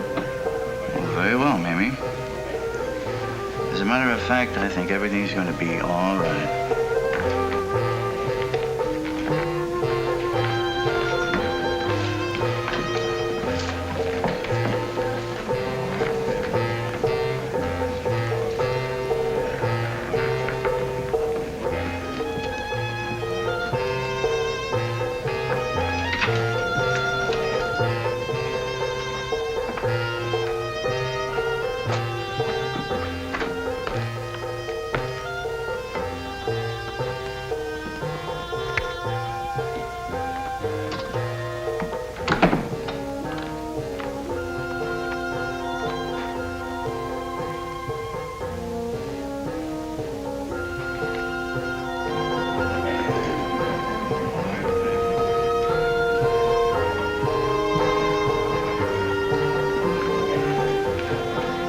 Excuse me, Mr. Bassett.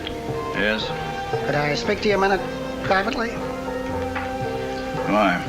Well, it may be to your advantage. It concerns a certain Red Queen.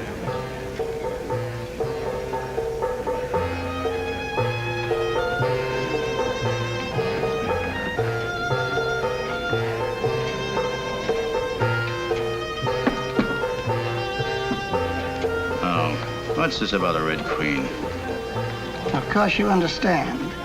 If the information is acceptable. Yes, I know there'll be a slight fee. Get on with it. Well, a short while ago, by a strange coincidence, I visited the district morgue to see a sick friend.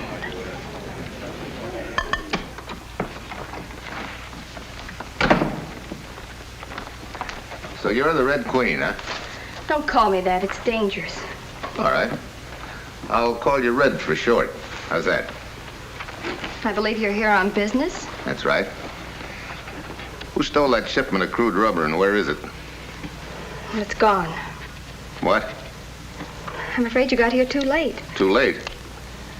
They moved it out last night. Who's they? I don't know. One of them wouldn't be a fellow by the name of Beiser, would it? How did you know? Well, like Max, I make it my business to know a lot of things. For example, I know you're not the Red Queen. I'm going to believe you, Max, because I can't afford not to. But if you're wrong about this... Mr. Beiser, you don't think I'd double-cross a friend, do you?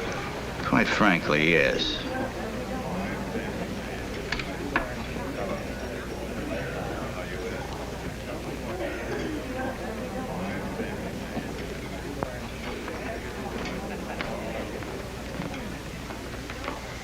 And that's all there is to it. Stranded, working in this hole, trying to save enough money to get home. You can't blame me for listening to a proposition that might help me along. So Beiser offered to pay your passage home if you'd take the place of the Red Queen and get me off the track by giving me a lot of phony information? You can't blame me. And you don't know anything about this shipment of crude rubber. Only what they told me to tell you.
Good evening, Mr. Mitchell. You look a little haggard. Had a bad night? For your information, I had a whopping bad night. You know what that is? That's very interesting. Looks like a Guru blow dart. Where'd you find it? In the back of my neck.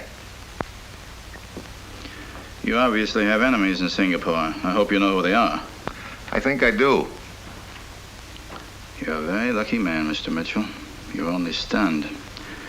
That thing could have killed you. Well, good night. Good night. Good night, Mamie. Good night, Mr. Bassett.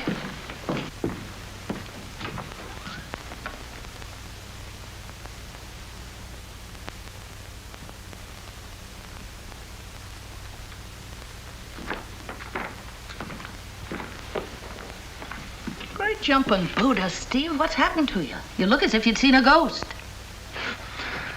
Tell the truth, Mamie, I almost was one. You better let me mix you something. I think you need one. Maybe you got something there. So, you got yourself pinked by a blowgun. Ha! By rights, you ought to be dead. Yeah, I think they only put enough junk on the thing to make me take a short nap. Another reminder that I'm not welcome. Mamie, that little weasel that calls himself Max, has he been around here? Earlier tonight. Why? I want to see him. Was he talking to Beiser? Who knows? I only keep my eye on him when he gets near the cash register. Look, Steve, I don't know what you're after that they've got, but if I've ever seen a guy building his own coffin, you're it. Oh, maybe. At least they've been polite enough to give me a couple of warnings. That's just it. The next time it'll be for keeps. Oh, lay off, honey. You're too nice a guy to see splattered up against a stone wall somewhere. Right now, what I need the most is some sleep. You got a spare room, Mamie? Sure. Always got a room for you, Steve. Here. Room 201, upstairs. Thanks. Good night, Steve. Sleep tight. And don't worry.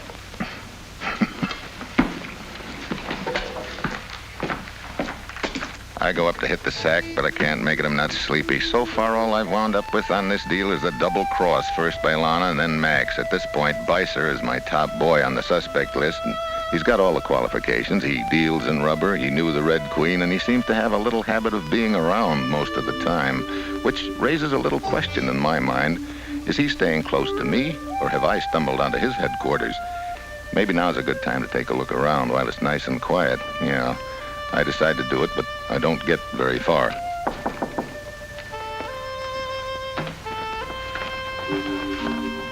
Who is it? Lana.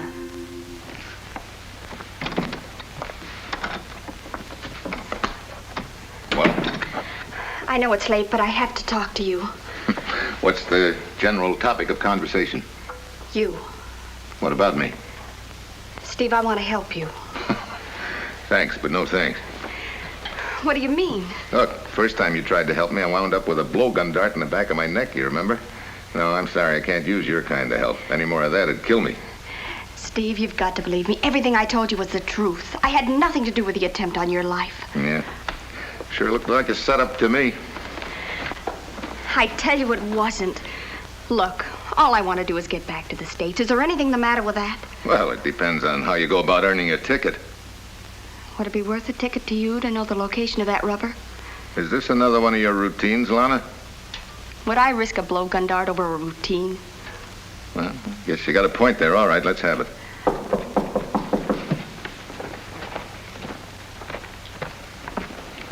Who is it? Mamie.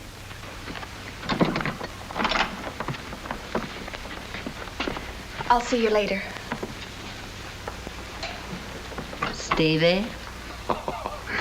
Bum guess, Mamie. Looks like I'm holding open house tonight. What's on your mind?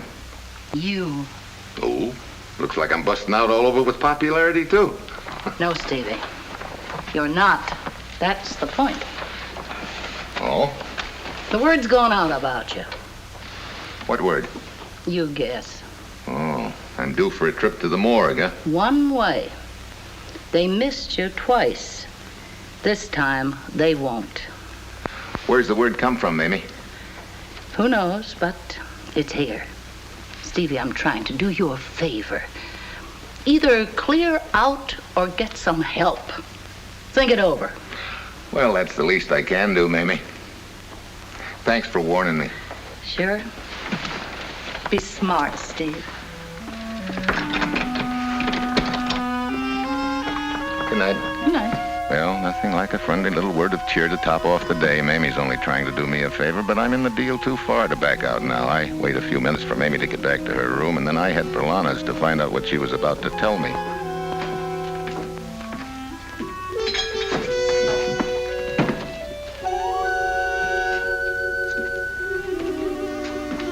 Were you looking for someone, Max?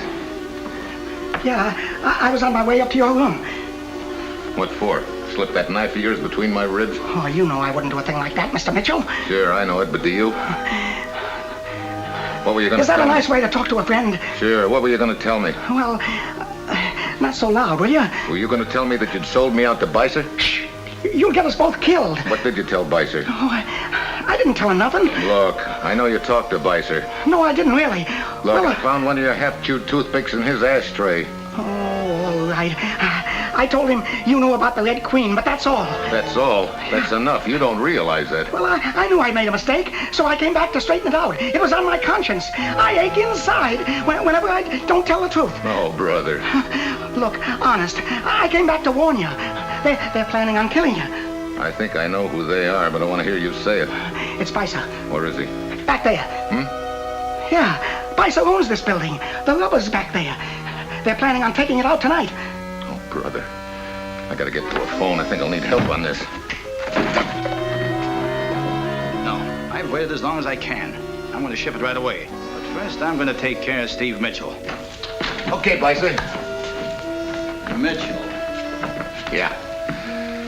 You almost got away with it, Beiser. Drop it, Stevie. Huh? I said drop it, Stevie. Mamie. Oh, no.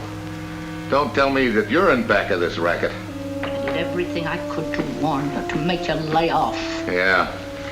I guess if I had used my head and added a few things up, I'd have figured you. But your friend Beiser here kept stealing the show. Oh, well, anyway, Mamie. I'll be getting it from a friend, not from some stranger. Oraloo. Uh-oh. So I get the needle treatment, huh? What's the matter with a gun? Too messy, Mamie? Guns make noise, Stevie boy.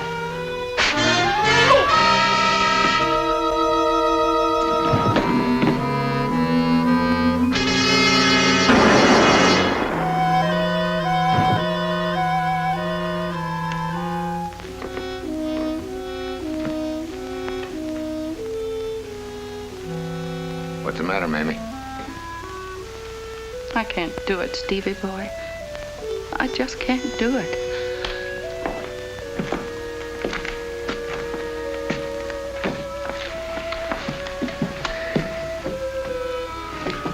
Mamie, you know what I've got to do? Stevie, it's been a long time. Just one favor. I'll try. Give Lana a break. She had no choice but to do what she did. Give her a break. Will you, Stevie? Well, when you give your testimony, you say that. I'll say it too. I knew I could depend on you. Oh, I'm tired. I guess I'm going to have a nice, long rest. For free.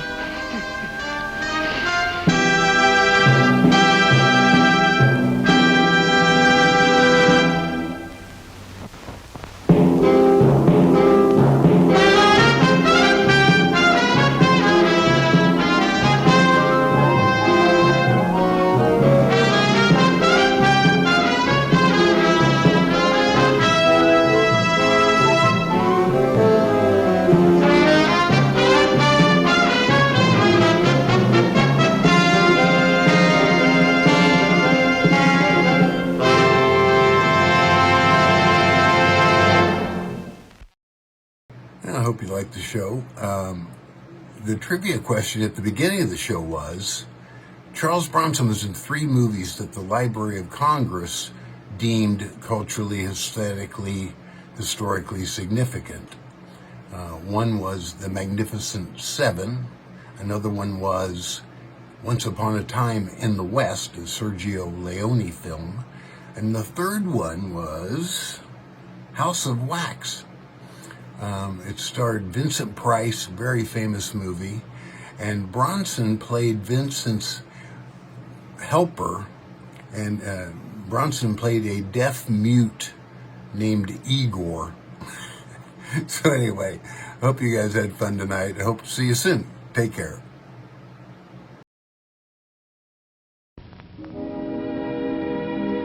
And now, folks, it's time to say goodnight. We sincerely appreciate your patronage and hope we've succeeded in bringing you an enjoyable evening of entertainment. Please drive home carefully and come back again soon. Good night.